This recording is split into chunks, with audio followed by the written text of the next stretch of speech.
يا أيها الذين آمنوا لا تأكلوا أموالكم بينكم بالباطل إلا أن تكون تجارة عن تراض منكم ولا تأكلوا أنفسكم إن الله كان بكم رحيما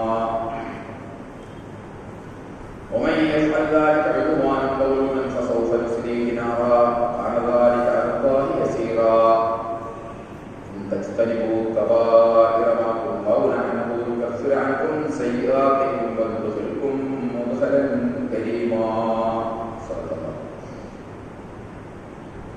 صدق الله العظيم صدق الله رسول النبي الكريم ونحن على ذلك من الشاهدين الشاكرين والعاقبة للمتقين الحمد لله رب العالمين. സ്നേഹം നിറഞ്ഞ സത്യവിശ്വാസികളായ സഹോദരി സഹോദരന്മാരെ, പ്രപഞ്ചനാഥനായ അല്ലാഹുവിന്റെ വിധിവിലപ്പോൾ അതിലേക്കാതെ വ്യക്തിജീവിതത്തെയും കുടുംബജീവിതത്തെയും സാമൂഹ്യ ജീവിതത്തെയും മുന്നോട്ട് നയിക്കണമെന്ന് ആദ്യമായി എന്നോടും പിന്നീട് നിങ്ങളെയും വസിയത്ത് ചെയ്യുകയാണ്, ഉപദേശിക്കുകയാണ്. ജീവിതത്തിലുടനീളം അല്ലാഹു സുബ്ഹാനഹു വ തആലയുടെ നിയമ നിർദ്ദേശങ്ങളനുസരിച്ച് ജീവിക്കുവാനും അവസാനം പൂർണ്ണമായ ഈമാനോടുകൂടി ഈ ലോകത്ത് നിന്ന് വിട പറയുവാനും നാളെ അവരുടെ ജന്നാത്തുൽ ഫിർദൗസിൽ അംബിയാ മുർസലീങ്ങളോടൊപ്പം സന്തോഷം കഴിഞ്ഞുകൂടുവാനുള്ള തൗഫീഖ് നൽകി അർഹമർ റബ്ബ് എല്ലാവരെയും എല്ലാ അർത്ഥത്തിലും അനുഗ്രഹിക്കുമാറാകട്ടെ.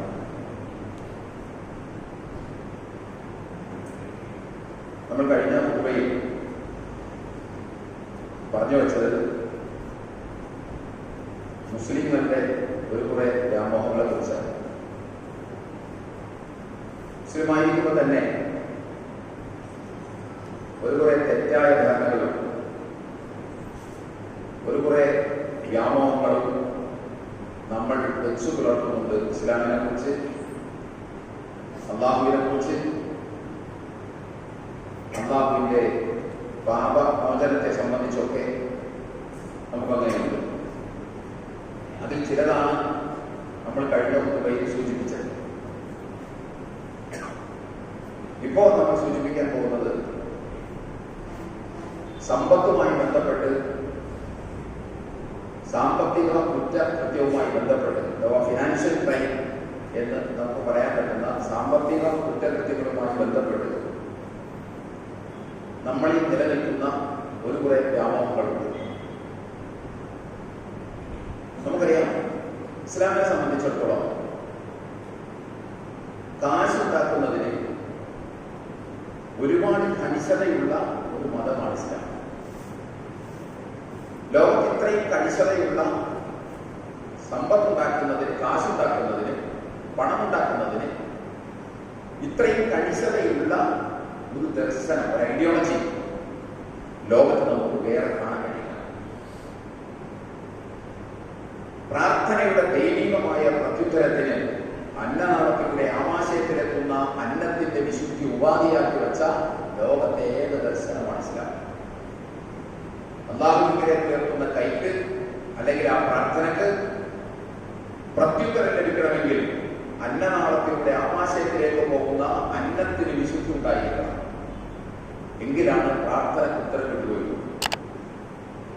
നമ്മുടെ ബ്ലഡും ഫ്ലഷും ശുദ്ധമാണെങ്കിൽ മാത്രമാണ് അല്ലാഹുവിനോട് നാം ഉയർത്തുന്ന പ്രതിസന്ധികളിൽ കൈ ഉയർത്തുമ്പോൾ ആ ഉയർത്തുന്നതിന് ദൈവികമായി ഒരു റെസ്പോൺസ് ഉണ്ടാവുകയുള്ളൂ എന്ന് നമ്മൾ മനസ്സിലാക്കണം. അല്ലെങ്കിൽ ആ പ്രാർത്ഥനയ്ക്ക് നമ്മൾ ചോദിക്കുന്നത് അല്ലാഹു സുബ്ഹാനഹു വ തആല നമുക്ക് എപ്പോഴും തന്നുകൊള്ളണമെന്നില്ല. ഇനി തന്നില്ലെങ്കിൽ തന്നെ പ്രാർത്ഥന സ്വയം ഒരു ഇബാദത്താണ്, ഒരു ആരാധനയാണ്. അല്ലാഹുവിനെ നാം അംഗീകരിക്കുന്നു എന്നത് അരക്കിട്ടുറപ്പിക്കുന്ന ഒന്നാണ് പ്രാർത്ഥന എന്ന് പറയുന്നത്. ആ പ്രാർത്ഥനയുടെ ഏറ്റവും വലിയ ഒരു വെയിറ്റേജ് എന്ന് പറയുന്നതാണ്. നാം അല്ലാഹുവിനെ അംഗീകരിക്കുന്നു എന്നതിന്റെ വലിയ ഒരു സൂചനയാണ് അല്ലാഹുവിനോട് നമ്മൾ പ്രാർത്ഥിക്കുന്നു എന്നത്. മറ്റുള്ളവരോട് പ്രാർത്ഥിക്കുന്നത് ഗുരുതരമായി മാറുന്നത് അതാരാണെങ്കിലും, ഹിന്ദി ഷെയ്ഖാണെങ്കിലും മടവൂർ ഷെയ്ഖാണെങ്കിലും ആരാണെങ്കിലും അവരോട് പ്രാർത്ഥിക്കുന്നത് ഗുരുതരമായ പാപമാകുന്നതിന്റെ പ്രധാന കാരണം നാം അല്ലാഹുവിനെ ആളുകൾ അംഗീകരിക്കുന്നില്ല. അല്ലാഹുവിനോട് പ്രാർത്ഥിക്കുന്നു, വേറെ ആളുകളോട് പ്രാർത്ഥിക്കുന്നു. അപ്പൊ അല്ലാഹുവിനെ അംഗീകരിക്കേണ്ടവരും അംഗീകരിക്കുന്നില്ല എന്നതിന്റെ ഒരു സൂചകമാണ് വേറെ ആളുകളോട് പ്രാർത്ഥിക്കുന്നത്. അതുകൊണ്ടാണ് അത് ഗുരുതരമായ പാപമാകുന്നത്, അത് ശിർക്കാകുന്നത്.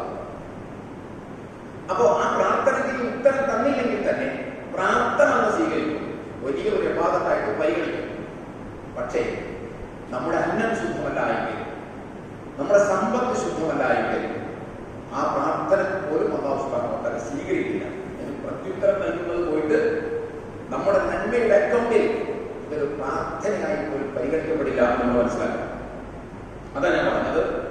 വളരെ കണിശതയുള്ള ഒരു മതമാണ് കാശുണ്ടാക്കുന്ന കാര്യത്തിൽ ഇസ്ലാം. നമ്മളിതിന്റെ വലിയ വിശദാംശങ്ങൾ കഴിഞ്ഞ കുറെ നാളുകൾക്കുള്ള കുറിപ്പുകളെ നമ്മൾ പറഞ്ഞു പോയതാണ്.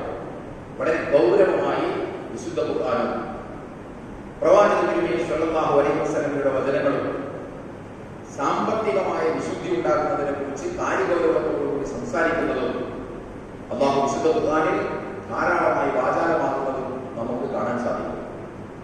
പക്ഷെ എന്തുകൊണ്ടോ നമ്മുടെ സമുദായത്തിന്റെ പണ്ഡിതന്മാരുടെ വാഴുകളിലും നമ്മുടെ സമുദായത്തിലെ പണ്ഡിതന്മാരുടെ പ്രഭാഷണങ്ങളിലും ഉപദേശം നടത്തുന്ന ക്ലാസുകളിലും ഒന്നും സാമ്പത്തിക വിശുദ്ധിയുടെ ഗൗരവത്തെക്കുറിച്ച് നാം ഉദ്ബോധിപ്പിക്കാറില്ല, വേണ്ടത്ര അളവിൽ.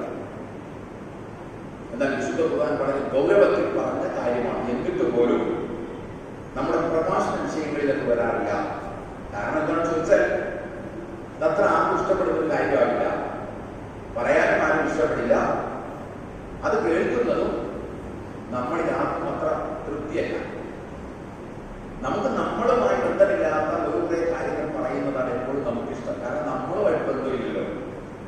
അതുകൊണ്ട് ഈ അന്താരാഷ്ട്ര കാര്യങ്ങൾ പറയുന്നത് നമുക്കൊക്കെ വലിയ ഇഷ്ടമാണ്. കാരണം അത് അന്താരാഷ്ട്രമല്ലോ, നമ്മളുമായിട്ട് ബന്ധപ്പെട്ടതല്ല, നമ്മുടെ ജീവിതവുമായി ബന്ധപ്പെട്ടതല്ല, നമ്മുടെ കുടുംബ ജീവിതവുമായിട്ടോ നമ്മുടെ സാമ്പത്തിക ജീവിതവുമായിട്ടോ ഒന്നും ബന്ധപ്പെട്ടതല്ലാത്തത് കൊണ്ട് അക്കാര്യങ്ങൾ പറയുന്നതും കേൾക്കുന്നതും പറയുന്ന ആളുകൾക്കും ഇൻട്രസ്റ്റ് ഉള്ള കാര്യമാണ്. കാരണം ഇരിക്കുന്നവരുടെ മുഖം വല്ലാണ്ട് വിവരണമാവില്ലല്ലോ. അപ്പൊ അതുകൊണ്ട് വലിയ പ്രശ്നമില്ല. പക്ഷെ നമ്മൾ മനസ്സിലാക്കേണ്ടത് നമ്മൾ നമ്മുടെ വളരെ കൃത്യമായ ഒരു ലക്ഷ്യത്തോടു കൂടി ജീവിക്കുന്ന ആളുകളാണ് മുസ്ലിങ്ങൾ എന്ന് പറയുന്നത്. നാളെ പരലോകത്ത് അല്ലാഹുവിന്റെ മുമ്പിൽ ചെന്ന് വിചാരണയ്ക്ക് വിധേയമായി അനന്തമായ സ്വർഗലോകത്തേക്ക് പ്രവേശിക്കണം എന്ന് വിചാരിക്കുന്ന ആളുകളാണ് മുസ്ലിങ്ങൾ. അതുകൊണ്ട് തന്നെ നമ്മുടെ സുരക്ഷിതത്വം ഉറപ്പുവരുത്തുന്നതിലായിരിക്കണം നമ്മൾ ഏറ്റവും കൂടുതൽ ജാഗ്രത പുലർത്തേണ്ടത്. ആ ജാഗ്രത പുലർത്തുന്നതിൽ ഏറ്റവും കൂടുതൽ പ്രിഫറൻസ് കൊടുക്കേണ്ടതാണ് അന്യന്റെ 10 രൂപ അല്ല, അന്യന്റെ 1 രൂപ തന്റെ കൈവശം അന്യായമായി വന്നുകൂടാതിരിക്കാൻ നമ്മൾ ഓരോരുത്തരും പ്രത്യേകം ശ്രദ്ധിക്കണം.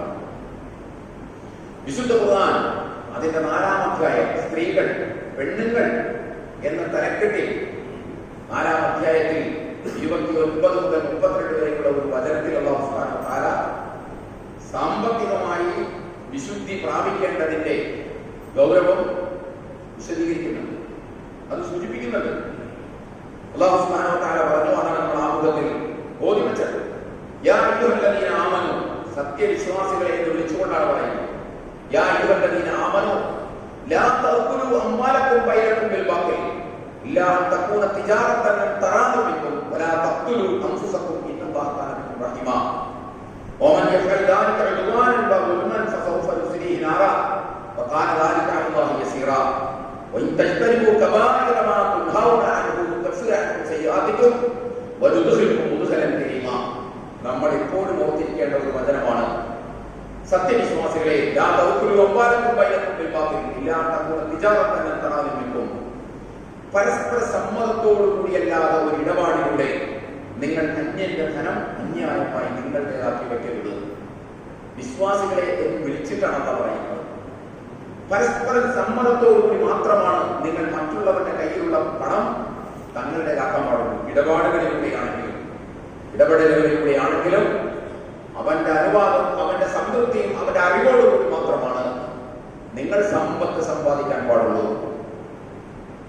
എന്നിട്ട് അല്ലാഹു സുബ്ഹാനഹു വ തആല പറയുന്നത് യാ അയ്യുഹല്ലദീന ആമനു ലാ തഅകുലു അംവാലക്കും ബൈനക്കും ബിൽ ബാത്തിൽ ഇല്ലാ അൻ തകൂന തിജാറതൻ തറാദു മിൻകും വലാ തഖ്തുലു അൻഫുസകും.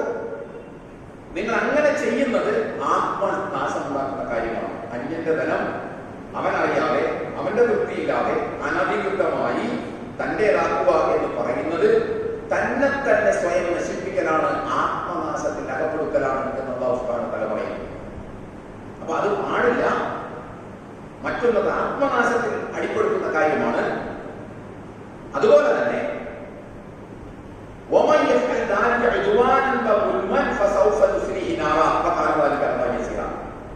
ഇനി നിങ്ങളിൽ ആരെങ്കിലും അങ്ങനെ അക്രമമായും അധർമ്മമായും വഴിയാൽ അല്ലാഹു സുബ്ഹാനഹു വ തആല അവനെ കത്തിക്കാളുന്ന നരകാഗ്നിയിലിട്ട് അവനെ നശിപ്പിച്ചു കളയും. അള്ളാഹുവിനെ സംബന്ധിച്ചിടത്തോളം അള്ളാഹിനെ സംബന്ധിച്ചിടത്തോളം അത് വലിയ പ്രയാസമുള്ള കാര്യമൊന്നുമല്ല, അത് വളരെ എളുപ്പമുള്ള കാര്യമാണ് എന്ന് അള്ളാഹ് തന്നെ പറയുകയാണ്. എന്നിട്ട് പിന്നെ അള്ളാഹ് പറയുന്നത്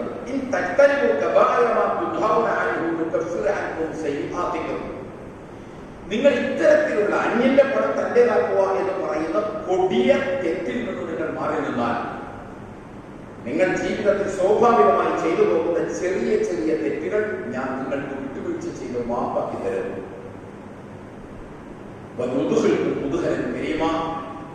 നിങ്ങളെ പവിത്രമായ ഉന്നതമായ സ്ഥാനങ്ങളിൽ നിങ്ങളെ ഞാൻ പ്രവേശിപ്പിക്കുകയും ചെയ്യും എന്ന് അല്ലാഹു സുബ്ഹാനഹു വ തആല പറയുന്നു. എത്ര ഗൗരവമുള്ള സംഗതിയാണ് എന്ന് നമ്മളൊന്ന് ആലോചിച്ച് നോക്കൂ. എത്ര ഗൗരവമുള്ള സംഗതിയാണ് ഈ ഒരു ഗൗരവത്തിൽ, ഈ ഒരു ഇന്റൻസിറ്റിയിൽ, ഈ ഒരു ഗ്രാവിറ്റിയിൽ നമ്മുടെ സമുദായത്തെ, നമ്മുടെ പണ്ഡിതന്മാർ സാമ്പത്തിക വിശുദ്ധിയെ കുറിച്ച് പറയുമ്പോൾ ഈ ഒരാളിൽ പഠിപ്പിക്കാറുണ്ടോ? ഇല്ല, ഇല്ല. നിങ്ങൾ ശ്രദ്ധിക്കേണ്ടത്, ഞാൻ എപ്പോഴും ഖുർആനെ കുറിച്ച് പറയാറുണ്ടല്ലോ, ഖുർആന്റെ 4-ാം അധ്യായത്തിലാണ് നമ്മൾ ഇതുപോലെയുള്ള പല പരാമർശങ്ങളും വിശുദ്ധ ഖുർആനിൽ നമുക്ക് കാണാൻ സാധിക്കും. പല പരാമർശങ്ങളും കാണാൻ സാധിക്കും. സൂറത്തുൽ ബഖറ 2-ാം അധ്യായം 188-ാമത്തെ വചനം നമുക്ക് നോമ്പ് നിർബന്ധമാക്കിക്കൊണ്ടുള്ള സന്ദേശം പറഞ്ഞതിന് ശേഷം അല്ലാഹു സുബ്ഹാനഹു വ തആല പറയുന്ന ഒരു വാചകമാണ് വലാ തഅകുലു അംവാലക്കും ബൈനക്കും ബിൽ ബാതിൽ വതുദിലു ബിഹാ ഇലാ തുകാബിൽ തഅകുലു ഫരീഖൻ മിൻ അംവാലിൻ നാസ് ബിൽ ഇസ്മി വ അൻതും തഅലമൂൻ. നോമ്പ് നിർബന്ധമാക്കിക്കൊണ്ടുള്ള അല്ലാഹുവിന്റെ ഓർഡിനൻസിന് ശേഷം അല്ലാഹു സുബ്ഹാനഹു വ തആല പറയുന്ന ഒരു കാര്യമാണ്, നിങ്ങൾ അന്യന്റെ മുതൽ അന്യായമായി കൈവശപ്പെടുത്തരുത്. അങ്ങനെ കൈവശപ്പെടുത്താൻ വേണ്ടി വതുദിലു ബിഹാ ഇലാ തുകാബിൽ തഅകുലു ഫരീഖൻ മിൻ അംവാലിൻ നാസ്, അന്യന്റെ മുതൽ കുറച്ച് നിങ്ങളുടേതാക്കി മാറ്റാൻ വേണ്ടി നിങ്ങൾ ഒരു കാരണവശാലും അധികാര കേന്ദ്രങ്ങളെ സമീപിക്കരുത്. നിങ്ങൾ നാട്ടിലെ പ്രമാണിമാരെ സമീപിക്കരുത്, വാർഡ് കൗൺസിലറെ സമീപിക്കരുത്, നിങ്ങൾ കോടതിയെ സമീപിക്കരുത്. അന്യരുടെ ധനം തങ്ങളുടേതാണെന്ന ന്യായം ശമിക്കാൻ വേണ്ടി, അത് തെളിയിക്കാൻ വേണ്ടി നിങ്ങൾ അനധികൃത മാർഗങ്ങൾ ഒരു കാരണവശാലും തേടിപ്പോകരുത് എന്ന് അല്ലാഹു സുബ്ഹാനഹു വ തആല പറയുന്നു. മറ്റുള്ള അല്ലാഹു സുബ്ഹാനഹു വ തആല യാ അയ്യുഹന്നാസ്, ഏ ജനങ്ങളെ വിളിച്ചുകൊണ്ട് പറഞ്ഞു, യാ അയ്യുഹന്നാസ്, ഏ ജനങ്ങളെ, കുലൂ മിമ്മാ ഫിൽ അർദി ഹലാലൻ തയ്യിബൻ, നിങ്ങൾ ഹലാലായതും തയ്യിബായിട്ടുള്ളതും മാത്രമേ തിന്നാൻ പാടുള്ളൂ. കുലൂ ഹലാലൻ തയ്യിബൻ, ഹലാലായതും തയ്യിബായിട്ടുള്ളതും, തയ്യിബായത് മാത്രമല്ല ഹലാലായിട്ടുള്ളത് മാത്രമേ തിന്നാൻ പാടുള്ളൂ. വലാ തത്തബിഉ ഖുതുവാത്തി ശൈത്താൻ, നിങ്ങൾ പിശാചിന്റെ കാൽപാദങ്ങളെ പിന്തുടർന്നു പോകരുത്. അന്യന്റെ മുതൽ അന്യായമായി തിന്നുക എന്ന് പറയുന്നത് പിശാചിന്റെ കാൽപാദങ്ങൾ പിന്തുടരുന്ന പണിയാണ്. അവൻ നിങ്ങളുടെ എക്കാലത്തെയും വർഗശത്രുവാണ് എന്ന് അല്ലാഹു സുബ്ഹാനഹു വ തആല പഠിപ്പിക്കുന്നു. എത്ര ഗൗരവമുള്ള വാചകങ്ങളാണ്, എത്ര ഗൗരവമുള്ള വാചകങ്ങളാണ്. ഹദീസ് ശരീഫിൽ നമുക്ക് ഇതുപോലെ വേറെ ധാരാളം വചനങ്ങൾ നമുക്ക് കാണാൻ സാധിക്കും.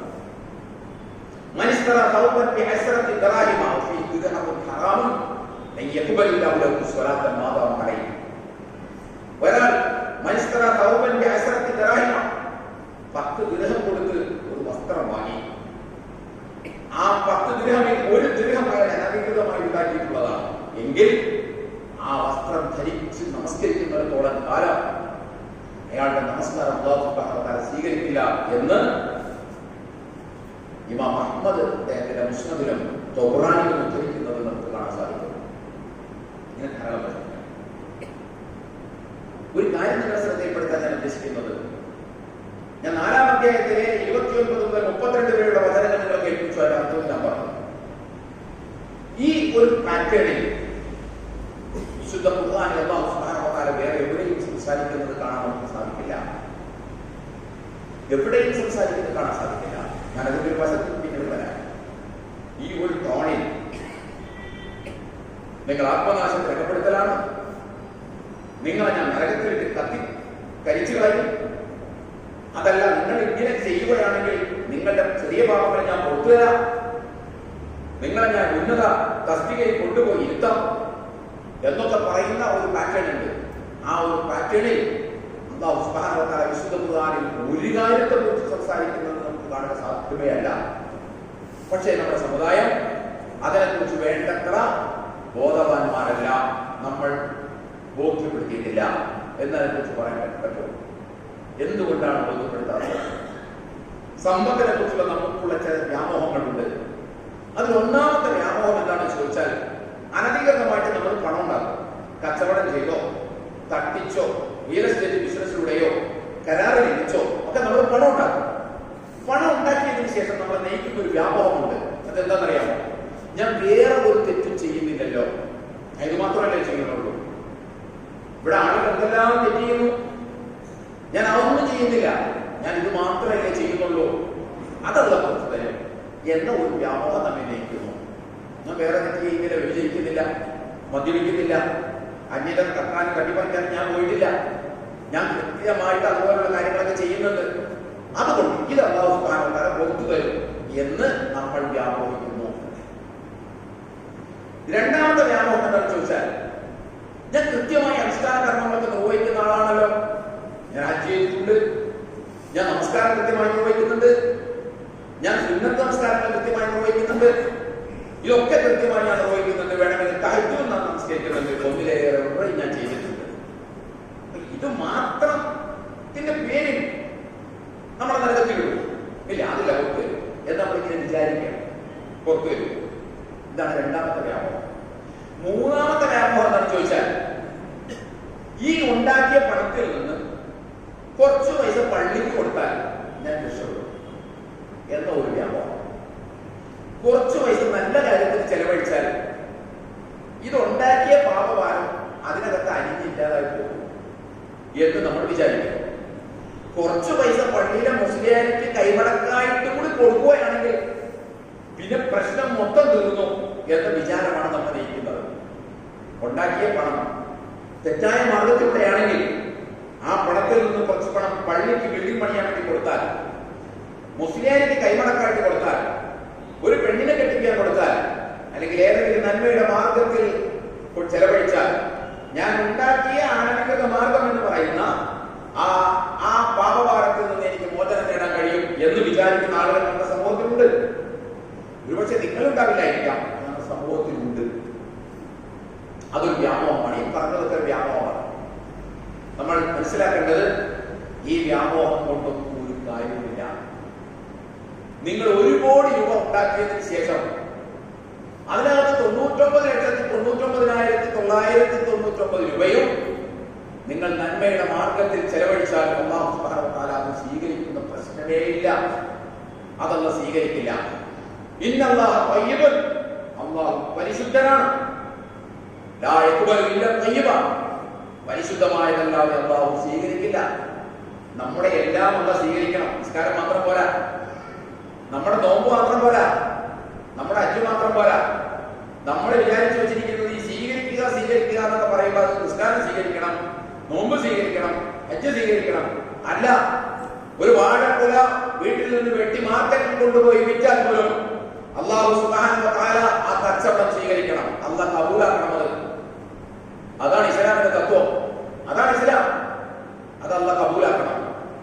അത് അല്ലാഹു കബൂലാക്കിയാൽ മാത്രമേ ആ കച്ചവടത്തിൽ നമുക്ക് സുരക്ഷിതത്വം ഉണ്ടാവുള്ളൂ. നിസ്കാരം മാത്രമല്ല, നിസ്കാരം അല്ലാഹു സ്വീകരിക്കണം, അതുപോലെ തന്നെ കച്ചവടം അല്ലാഹു സ്വീകരിക്കണം, അതുപോലെ തന്നെ വർത്തമാനങ്ങളും അല്ലാഹു സ്വീകരിക്കണം, അതുപോലെ തന്നെ ഇടപെടലുകളും എല്ലാം അല്ലാഹു സുബ്ഹാനഹു വ തആല നമ്മിൽ നിന്ന് കബൂൽ ചെയ്യണം. എങ്കിലാണ് നാം നാളെ പ്രതിസ്ഥാനത്ത് വരാതിരിക്കുകയുള്ളൂ. പക്ഷെ നമ്മൾ വിചാരിക്കുന്നു ഇതൊന്നും അത്ര വലിയ പ്രശ്നമൊന്നുമല്ല, ഇതൊരു ചെറിയ കാര്യമല്ലേ, അല്ലെങ്കിൽ ഞാനിപ്പോ അതിനുമാത്രമൊന്നും പറ്റിച്ചിട്ടില്ലല്ലോ എന്നൊക്കെ നമ്മൾ വിചാരിക്കും. അതുകൊണ്ട് കൈക്കൂലി വാങ്ങുന്ന ആളുകൾ, ബിസിനസ്സിൽ കൃത്രിമം കാണിക്കുന്ന ആളുകൾ, സമ്പത്ത് തന്റേതാക്കാൻ വേണ്ടി കരാറുകൾ ലംഘിക്കുന്ന ആളുകൾ, റിയൽ എസ്റ്റേറ്റ് ബിസിനസ്സിൽ അടക്കം കൃത്രിമം കാണിക്കുന്ന ആളുകൾ, അഴിമതി നടത്തുന്ന ആളുകൾ, ഈ നടത്തുന്ന ആളുകളൊക്കെ നമുക്ക് നമസ്കാരക്കാരായിട്ടും നോമ്പുകാരായിട്ടും ഹജ്ജ് ചെയ്തവരായിട്ടും ഉംറ ചെയ്തവരായിട്ടും ഒക്കെ നമുക്ക് കാണാം. ഒരു കാര്യം ഞാൻ നിങ്ങളോട് പറയുന്നു, ഒരു വിശ്വാസിയുടെ ജീവിതത്തിൽ ഏറ്റവും കൂടുതൽ വേണ്ട 3 പ്യൂരിറ്റി ഉണ്ട്, 3 വിശുദ്ധി ഉണ്ട്. ഒന്നാമത്തേത് വിശ്വാസ വിശുദ്ധിയാണ്, രണ്ടാമത്തേത് സാമ്പത്തിക വിശുദ്ധിയാണ്, മൂന്നാമത്തേത് സദാചാര വിശുദ്ധിയാണ്. ഈ 3 വിശുദ്ധി നമുക്കുണ്ടെങ്കിൽ നാളെ അല്ലാഹുവിന്റെ മുൻപിൽ എങ്ങനെയെങ്കിലും ഒക്കെ ഒന്ന് പറഞ്ഞു പിടിച്ചെടുക്കാൻ പറ്റും. സാമ്പത്തിക വിശുദ്ധി ഇല്ല എങ്കിൽ നമുക്കത് നടപടിയാവുന്ന കാര്യമേ അല്ല. കാരണം സാമ്പത്തിക വിശുദ്ധി ഇല്ലെങ്കിൽ നമുക്ക് നമ്മുടെ ആരാധനകൾ പോലും അല്ലാഹു സുബ്ഹാനഹു വ തആല സ്വീകരിക്കില്ല.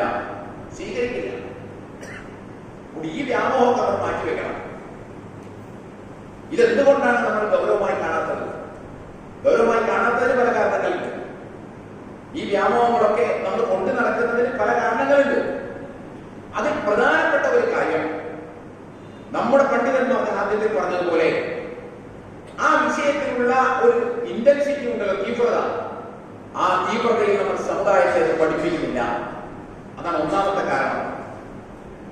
അത് നേരിട്ട് പഠിക്കാൻ ഖുർആൻ വായിക്കാൻ നമുക്ക് സമ്മതിക്കുകയുമില്ല. അത് നേരിട്ട് പഠിക്കണമെങ്കിൽ ഖുർആൻ വായിച്ചാൽ മതി. ഈ പണ്ഡിതന്മാരുടെയും പുരോഹിതന്മാരുടെയും ആരുടെയും ഔദാര്യം ആവശ്യമില്ല.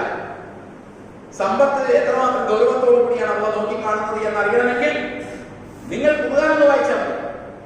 പ്രത്യേകിച്ച് 4-ാം അധ്യായം 29, 32, 2-ാം അധ്യായം 188, 2-ാം അധ്യായത്തിൽ തന്നെ വേറെയും സ്ഥലങ്ങളിൽ നമുക്ക് കാണാൻ സാധിക്കും. അതൊക്കെ ഒന്ന് വായിച്ചാൽ മതി, നമുക്ക് മനസ്സിലാക്കാവുന്നതേ ഉള്ളൂ. ഇത് ഞാൻ നിങ്ങളുടെ മുമ്പിൽ അവതരിപ്പിക്കുന്നത് പുതിയൊരു കണ്ടെത്തൽ നടത്തി കൊണ്ടുവന്നതല്ല. സാധാരണക്കാരായിട്ടുള്ള നിങ്ങൾക്ക് വിശുദ്ധ ഖുർആൻ എടുത്ത് വായിച്ചാൽ തന്നെ മനസ്സിലാകും. അതുകൊണ്ട് ജീവിതത്തിൽ ഒരു സംതൃപ്തി ഉണ്ടാകണമെങ്കിൽ എന്റെ സഹോദരി സഹോദരന്മാരെ ഞാൻ പറയുന്നു, നമ്മുടെ ജീവിതം എപ്പോഴും അന്യന്റെ 10 രൂപ തന്റെ കയ്യിലില്ല എന്ന് ഉറപ്പുവരുത്തിക്കൊണ്ട് മാത്രമേ മുന്നോട്ട് പോകാൻ പാടുള്ളൂ. അപ്പോൾ കിട്ടുന്നൊരു സംതൃപ്തി ഉണ്ടല്ലോ, അതൊരു ചില്ലറ സംതൃപ്തിയല്ല, അത് നിസാര സംതൃപ്തിയല്ല. അത് നിങ്ങൾ 1000 ഒക്കത്ത് നമസ്കരിച്ചാലും കിട്ടില്ല സംതൃപ്തി എന്ന് ഞാൻ തറപ്പിച്ചു പറയുന്നു. ഫർള് നമസ്കാരത്തെ കുറിച്ചല്ല നമ്മൾ പറയുന്നത്. അതിന് പകരം നിങ്ങൾ 1000 ഒക്കത്ത് നമസ്കരിച്ചാലും സാമ്പത്തിക വിശുദ്ധി കൊണ്ട് തനിക്കുണ്ടാകുന്ന ആ ഒരു വിശുദ്ധിയും ഒരു സംതൃപ്തി ഉണ്ടല്ലോ, അത് നിങ്ങൾ 1000 ഒക്കത്ത് നമസ്കരിച്ചാലും കിട്ടില്ല. അത് ഞാൻ സത്യവിശ്വാസിയാണ്, അതുകൊണ്ട് പുറത്തുവരും. ഞാൻ കഴിഞ്ഞ മുഖേഷ് പറഞ്ഞ മുസ്ലിമാണ്, സത്യത്തിൽ വിശ്വസിക്കുന്നവരാണ് എന്നൊക്കെ വിചാരിച്ചിരുന്നത് കൊണ്ട് യാതൊരു കാര്യമില്ല. ഈ ആയത്ത് നേരത്തെ തരാമെന്ന് പറയുന്നത് ഞാൻ പറയുന്നത് ഒന്നാമത്തെ കാര്യം അതാണ്. ഏത്? ആ തീവ്രതയിൽ നമ്മൾ പഠിപ്പിച്ചിട്ടില്ല. രണ്ടാമത്തെ കാര്യം, നമ്മൾ മനസ്സിലാക്കിയിരിക്കുന്നു ആരാധനകളാണ് അള്ളാഹുവിന് ഏറ്റവും വലുത്. കാരണം പണ്ടുകാലം നമ്മൾ പഠിപ്പിച്ചിട്ടുണ്ടല്ലോ ആരാധനക്കാരൻ അള്ളാഹു മാത്രമാണ്. അതുകൊണ്ട് ആരാധനയിൽ വരുന്ന വീഴ്ചകളാണ് വളരെ ഗുരുതരമായ വീഴ്ച എന്ന് നമ്മൾ പഠിപ്പിക്കപ്പെടുന്നു. ആരാധനയിൽ വരുന്ന വീഴ്ചകൾ ഗുരുതരമായ വീഴ്ചകൾ തന്നെയാണ്. നമ്മൾ ആരാധന നടത്തിയാലാണ് അള്ളാഹ് കൂടുതൽ ഇഷ്ടമുണ്ടാവുക. കാരണം ഇബാദത്ത് എന്ന് പറഞ്ഞാൽ ആരാധന എന്ന് തന്നെ നമ്മൾ പഠിപ്പിച്ചുകൊണ്ടിരിക്കുന്നു. ആരാധന എന്ന് പറഞ്ഞാൽ അത് അനുഷ്ഠാന കർമ്മമാണെന്ന് നമ്മൾ മനസ്സിലാക്കുന്നു. ആരാധന എന്ന് പറഞ്ഞാൽ അനുഷ്ഠാന കർമ്മമാണെന്നാണ് ഇവിടുത്തെ എല്ലാ മതവിശ്വാസികളും വിശ്വസിക്കുന്നത്. ഇവിടുത്തെ ഹൈന്ദവ സഹോദരനോട് ചെന്നിട്ട് ആരാധന എന്താന്ന് ചോദിച്ചാൽ സാമ്പത്തിക ഇടപാടിൽ വിശുദ്ധി കാത്തു സൂക്ഷിക്കുന്ന ആരാധനയാണ് അവൻ പറയോ? അവൻ പറയില്ല. ക്രൈസ്തവ സഹോദരനോട് ചെന്നിട്ട് ആരാധന എന്താന്ന് ചോദിച്ചാൽ അവൻ പറയോ സാമ്പത്തിക ഇടപാടിൽ വിശുദ്ധി കാത്തു സൂക്ഷിക്കുന്നതാണ് ആരാധന എന്ന് പറയോ? ഇല്ല. ആരാധന എന്ന് പറഞ്ഞാൽ അവന്റെ മുമ്പിൽ അനുഷ്ഠാന കർമ്മങ്ങളാണ്, പൂജയാണ്, വഴിപാടാണ്, നിവേദ്യ സമർപ്പണമാണ്, കുർബാനയാണ്, ആ പള്ളിയിൽ മുട്ടുകുത്തി നിന്നുള്ള കുർബാനയാണ് എന്നൊക്കെയാണ് അവൻ വിചാരിക്കുന്നത്. എന്ന പോലെ നമ്മൾ വിചാരിക്കുന്നു ആരാധന എന്ന് പറഞ്ഞാൽ നമസ്കാരമാണ്, നോമ്പാണ്, ഹജ്ജാണ്, ദിക്റും സലാത്താണ്, ഖുർആൻ ഓതലാണ്, അതുപോലെ തന്നെ ഉംറ ചെയ്യലാണ്, ഹജ്ജ് ചെയ്യലാണ് എന്നൊക്കെ നമ്മൾ വിചാരിക്കുന്നു. അങ്ങനെ നമ്മൾ വിചാരിക്കുന്നു. പക്ഷെ ഈ ആരാധനയിൽ പെട്ടതല്ലല്ലോ ഈ പറഞ്ഞ കാര്യം. അതുകൊണ്ട് ആരാധനയുടെ കാര്യത്തിൽ പിടികൂടുന്നത് പോലെ അല്ലാഹു ഈ കാര്യത്തിൽ പിടികൂടില്ല എന്ന് നമ്മൾ വിചാരിച്ചിരിക്കുന്നു. അത് ഇങ്ങനെയൊക്കെ പഠിപ്പിക്കപ്പെട്ടത് കൊണ്ടാണ്. ആരാധനയാണ്. അതാ ഞാൻ പറഞ്ഞത്, നിങ്ങൾക്ക് ഖുർആനിൽ എവിടെയും നോക്കി കാണില്ല നമസ്കരിച്ചില്ലെങ്കിൽ അവൻ ആത്മനാശത്തിൽ അകപ്പെടും, നമസ്കരിച്ചില്ലെങ്കിൽ ഞാൻ അവനെ നരകത്തിലിട്ട് കത്തിക്കരിക്കും, നമസ്കരിച്ചു കഴിഞ്ഞാൽ ഞാൻ അവന്റെ ബാക്കി പാപങ്ങൾ പുറത്തു തരും. ഇങ്ങനൊരു വാചകം ഖുർആനിൽ നിങ്ങൾക്ക് കാണാൻ സാധിക്കുമോ? ഇത് പരിശോധിച്ചു നോക്കണം ഖുർആൻ. ഞാൻ അതുകൊണ്ടാണ് തുടക്കത്തിൽ പറഞ്ഞത്, ഈ ഒരു പാറ്റേണിൽ അല്ലാഹു സുബ്ഹാനഹു വ തആല വിശുദ്ധ ഖുർആനിൽ എവിടെയും സംസാരിച്ചിട്ടില്ല. ഇവിടെ അല്ലാഹു എന്താ പറയുന്നത്? സത്യവിശ്വാസികളെ, നിങ്ങൾ അന്യന്റെ മുതൽ അന്യായമായി തിന്നരുത്. ആ തിന്നുന്നത് നിങ്ങൾ ആത്മനാശത്തിൽ അകപ്പെടലാണ്. അങ്ങനെ തിന്നു കഴിഞ്ഞാൽ നിങ്ങളെ ഞാൻ നരകത്തിലിട്ട് കത്തിക്കരിക്കും. അങ്ങനെ നിങ്ങൾ തിന്നാതിരുന്നാൽ നിങ്ങളുടെ ചെറിയ പാപങ്ങൾ ഞാൻ പുറത്തു തരും. അങ്ങനെ നിങ്ങൾ തിന്നാതിരുന്നാൽ നിങ്ങളെ ഉന്നത സ്ഥാനത്ത് കൊണ്ടുപോയി ഞാൻ നിങ്ങളെ ഇരുത്തും. ഖുർആൻ ഉടനീളം നിങ്ങൾ മറിച്ചു നോക്കൂ.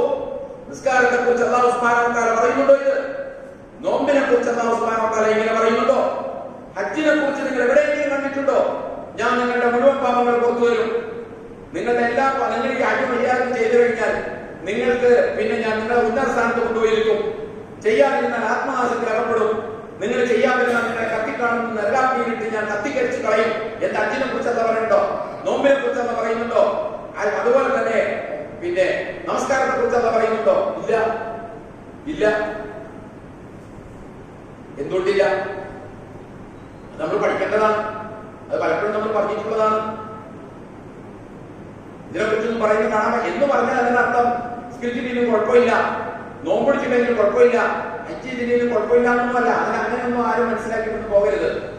ഞാൻ പറയുന്നത് വിശുദ്ധ ഖുർആനിന്റെ സംസാരത്തിൽ അല്ലാഹു സുബ്ഹാനഹു വ തആല ഉപയോഗിച്ച വാക്കുകൾക്കും ആ വാക്കുകൾ പറയുമ്പോൾ അല്ലാഹു സുബ്ഹാനഹു വ തആല സ്വീകരിക്കുന്ന ടോണുകൾക്കും അതിൻ്റെതായ പ്രാധാന്യമുണ്ട് എന്ന് നമ്മൾ മനസ്സിലാക്കണം.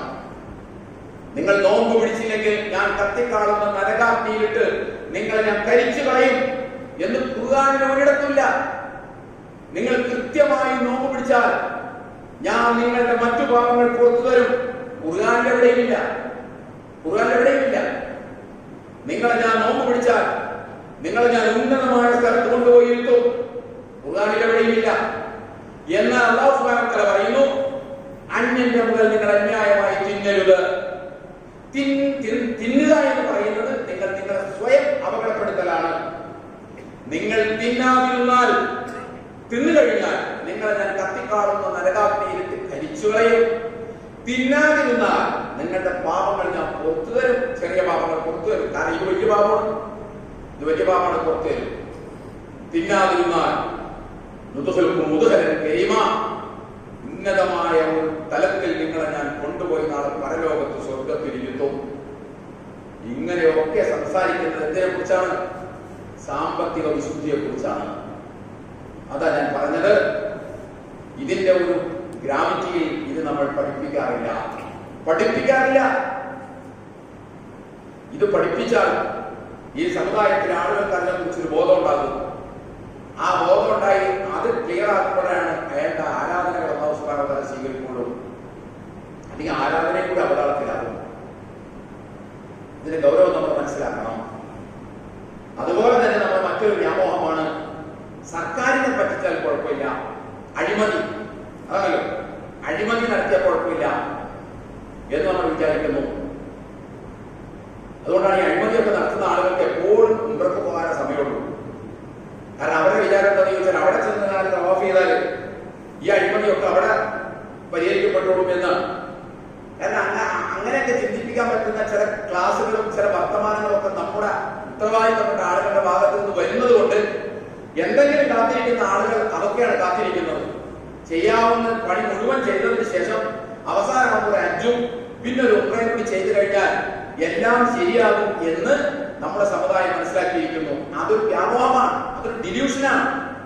ആ വ്യാമോഹം കൊണ്ട് യാതൊരു കാര്യമില്ല.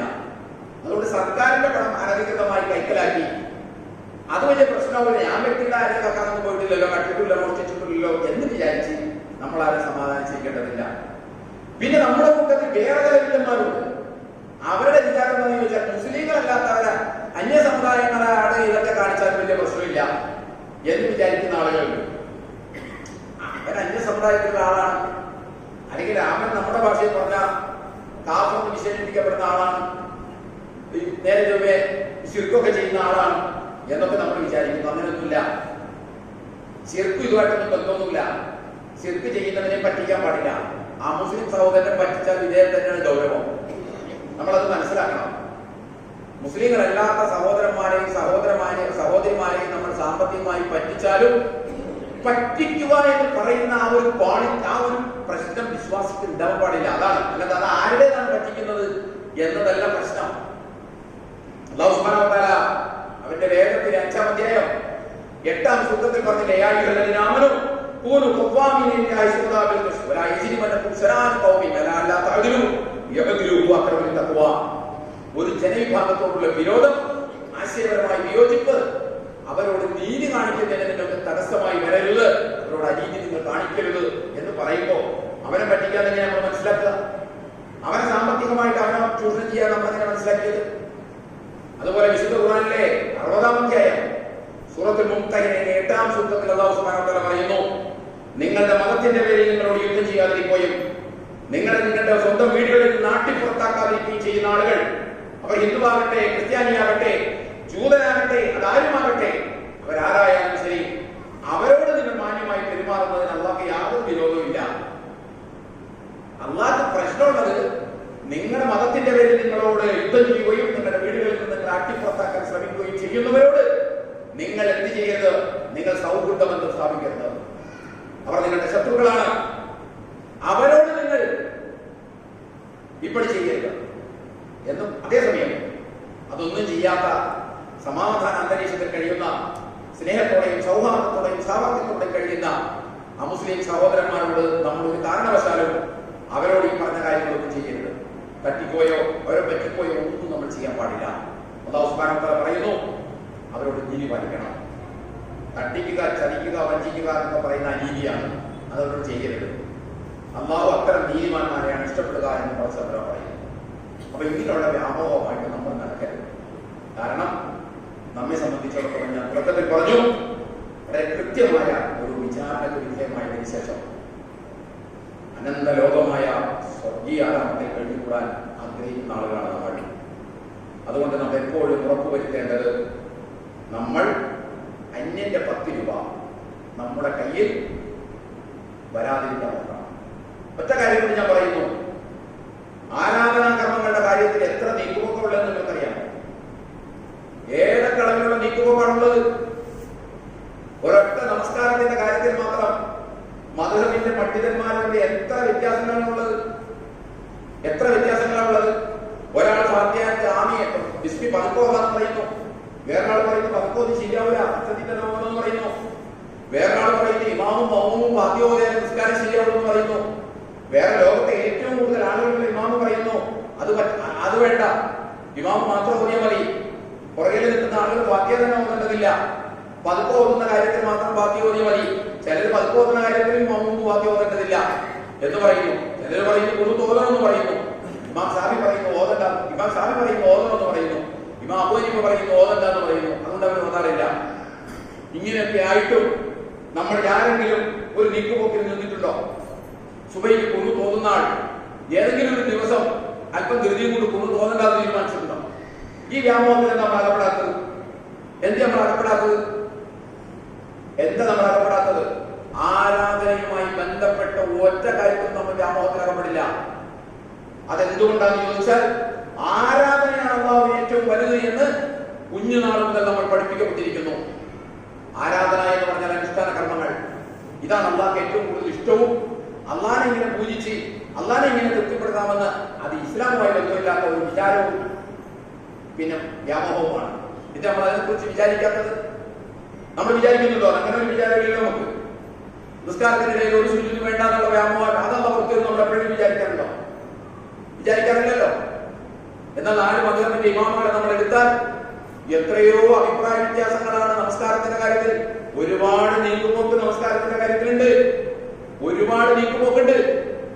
ഒരാൾക്ക് വേണമെങ്കിൽ ബിസ്മി പതുക്കെ ഓതി നിസ്കരിക്കാം, ഒരാൾക്ക് വേണമെങ്കിൽ ബിസ്മി ഉച്ചത്തിൽ ഓതി നിസ്കരിക്കാം, ഒരാൾക്ക് സുബഹി കൊണ്ട് ഓതി നിസ്കരിക്കാം, ഒരാൾക്ക് ഓതാതെ നിസ്കരിക്കാം, ഒരാൾക്ക് ജമാഅത്തായിട്ട് നമസ്കരിക്കുമ്പോൾ പുറകിൽ നിന്ന് ഫാത്തിഹ ഓതാതെ നിൽക്കാം, ഒരു കൂട്ടർക്ക് ഓതി നിസ്കരിക്കാം. ഇവിടെ ഒക്കെ നീക്കുപോക്കുണ്ട്, ഇവിടെ ഒക്കെ നീക്കുപോക്കുണ്ട്. എന്നാൽ എന്റെ ഈ ശബ്ദം കേൾക്കുന്ന നിങ്ങളോട് ഞാൻ പറയാൻ ഉദ്ദേശിക്കുന്ന ഒറ്റ കാര്യം, ഈ ഖുർആനും സുന്നത്തെടുത്ത് നോക്കിയാലും ഖുർആൻ എടുത്ത് നോക്കിയാലും ഇതൊക്കെ നീക്കുപോക്കുണ്ട്. എന്നാൽ ഖുർആൻ എടുത്ത് നോക്കിയാലും സുന്നത്തെടുത്ത് നോക്കിയാലും നാല് മദ്ഹബുകളുടെ അവരുടെ പിന്നെ സ്കൂൾ ഓഫ് തോട്ട് അഥവാ അവരുടെ ചിന്തകൾ, അവരുടെ പ്രമാണങ്ങൾ, അവരുടെ മതവി കിതാബുകൾ എടുത്ത് നോക്കിയാലും ഒരു വിട്ടുവീഴ്ചയും ഇല്ലാത്തതാണ് സമ്പത്ത് അന്യായമായി ഉണ്ടാക്കൽ എന്നുള്ള കാര്യത്തിൽ ഒരു നീക്കുപോക്കില്ല. അവിടെയാണ് നമ്മൾ വ്യാമോഹം വെച്ച് പുലർത്തുന്നത്. നീക്കുപോക്കുള്ളവർക്ക് നമുക്കൊരു വ്യാമോഹം ഇല്ല. അവിടെ ഇന്നിപ്പോ ഒരു തോന്നിയിട്ട് കുഴപ്പമില്ല എന്ന് പറഞ്ഞാൽ നമുക്ക് ഉൾക്കൊള്ളാൻ പറ്റില്ല. സാമ്പത്തിക ഇടപാടുകളിൽ കൃത്രിമം നടത്തുന്നതിന് നമുക്ക് യാതൊരു ബുദ്ധിമുട്ടില്ല. മരിച്ചെടുത്ത് യാസീനോ ഒരു നിർബന്ധമാണ് നമുക്ക്. സാമ്പത്തിക ഇടപാടിൽ സൂക്ഷ്മത പാലിച്ചില്ലെങ്കിൽ കുഴപ്പമില്ല.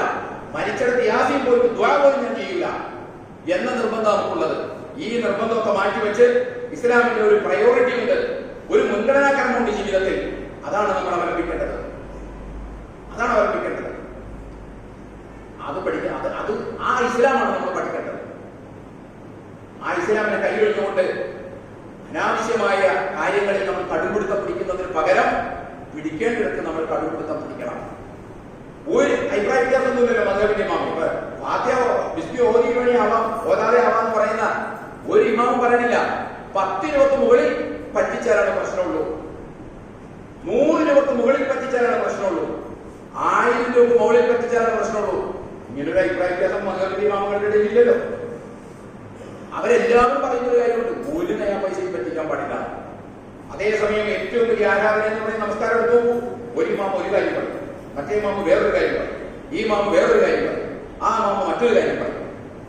എന്നാൽ ഈ മാമകളെ വിളിച്ചുകൂട്ടി അവരുടെ കിതാബ് എടുത്തു വെച്ചിട്ടും 10 രൂപയെങ്കിലും പറ്റിക്കുന്ന കാര്യത്തിലുള്ള അഭിപ്രായ വ്യത്യാസം ഉണ്ടോന്ന് നമ്മളൊക്കെ നോക്ക്. ഒരു ഇമാമിന്റെ അഭിപ്രായ വ്യത്യാസമില്ല. എല്ലാ ഇമാമും പറയുന്നത് ഒരു നയാ പൈസ പോലും അന്യനെ തന്നേതാക്കാൻ ശ്രമിക്കരുത് എന്നാണ്. അത്രയും ഗൗരവം നമ്മൾ പഠിക്കുക. വ്യാമോഹമായി നടക്കരുത്. പറ്റിച്ചാൽ അല്ല പുറത്തു വരും എന്ന് വിചാരിച്ച് നടക്കരുത്. നിസ്കരിച്ചാൽ അല്ല പുറത്തു വരും എന്ന് വിചാരിച്ച് നടക്കരുത്. ഹജ്ജ് ചെയ്താലുള്ള പുറത്തു വരും, ഇതൊക്കെ പുറത്തു തരും. ഇൻഷാല്ലാഹ് മറ്റൊരു പോയി പറയാം. എന്താണ് ഇസ്ലാം പുറത്തു എന്ന് പറഞ്ഞത്? എന്താണ് ഇസ്ലാം അല്ലാഹു സുബ്ഹാനഹു വ തആല മാപ്പാക്കു എന്ന് പറഞ്ഞത്? എപ്പോഴാണ് മാപ്പാക്കുന്നത്? എപ്പോഴാണ് തൗബ? അതിന്റെ സംഗതി എന്താണ് എന്നൊക്കെ നമുക്ക് പഠിക്കേണ്ടതുണ്ട്. പൊറുക്കായൊന്നുമില്ല, പൊറുക്കും. അതെങ്ങനെയാണ് എന്ന് കൂടി ഖുർആനിൽ നമ്മൾ മനസ്സിലാക്കണം. അല്ലാഹു സുബ്ഹാനഹു വ തആല നമ്മെ അനുഗ്രഹിക്കുമാറാകട്ടെ. വന്നുപോയി വിളിച്ചപ്പോൾ നമുക്ക് പുറത്ത് മാപ്പാക്കി തരുമാറാകട്ടെ. നമ്മളിത് മരണപ്പെട്ടു പോയ ആളെ ഒരു കുട്ടിയെ ആസ്റ്റർ മെഡിസിറ്റിയിൽ ബ്രെയിൻ ഓപ്പറേഷനുമായി ബന്ധപ്പെട്ട് തലയുടെ ഓപ്പറേഷനുമായി ബന്ധപ്പെട്ട് കയറ്റി കൊടുക്കുക ചെയ്യണം എന്ന് നമ്മൾ ആവശ്യപ്പെട്ടു.